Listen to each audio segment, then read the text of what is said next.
আসসালামু আলাইকুম। আজ থেকে 13-14 বছর আগে কিংবা 15 বছর আগে একটা নেশা ছিল পেপার পড়ব। সারাদিনে যত পেপার আছে, যত হেডলাইন, জনকণ্ঠ, আমার দেশ, যুগান্তর, নয়া দিগন্ত, আরও অনেক পেপার, সমকাল, সব পেপার পড়ে মানে সকল হেডলাইন বিস্তারিত পড়ে শেষ করতাম। পেপার পড়ার একটা আলাদা একটা নেশা ছিল। তো যাই হোক, পেপারের একটা কোণায় নিচে মানে ভিতরে একটা কোণায় লেখা থাকতো পাত্র চাই, ঘটক বাদন ভাই, ঘটক পাখি ভাই, ঘটক বিভিন্ন ধরনের নাম থাকতো ঘটক। তো আমেরিকান সিটিজেন পাত্রীর জন্য পাত্র চাই, পাত্রীর ডিভোর্সি, পাত্রীর বয়স 26 বছর, পাত্রী খুবই সুন্দরী, পাত্রী 5 ফুট 3 ইঞ্চি 4 ইঞ্চি লম্বা, এরকম বিজ্ঞপ্তি থাকতো। যে তাকে বিয়ে করবে তাকে নিয়ে আমেরিকায় চলে যাবে। তো যাই হোক, গ্রামের সহজ সরল পাত্র চাই। তারা কখনো গ্রামের মানে চালাক পাত্র চায় না, তারা তাদের টার্গেট হল সহজ সরল পাত্র চাই। তো এর ভিতরে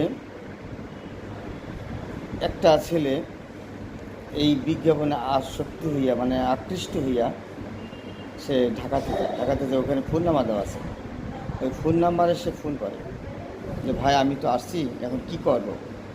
বলছে অমুক জায়গায় দাঁড়ান আপনি, আমরা আসতেছি, আপনাকে পাত্রীর সাথে সাক্ষাৎ করে দেব। তো যাই হোক, সেই লোকটা দাঁড়ায় আছে, গ্রামের সহজ সরল লোক।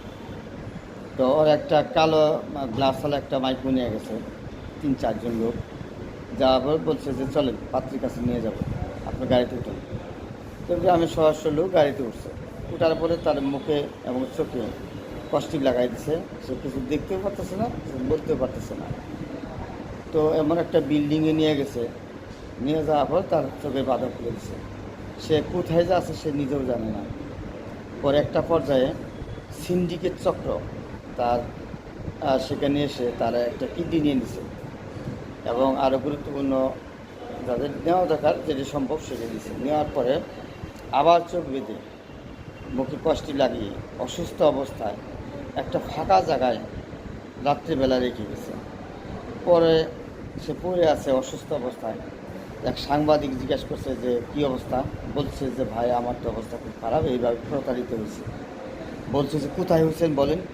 সে কখনো বলতে পারে না জায়গার নাম, কারণ সে তো বলতে পারবেই না কোন জায়গায় ছিল। তাই এই ধরনের চক্র থেকে সাবধান হবেন।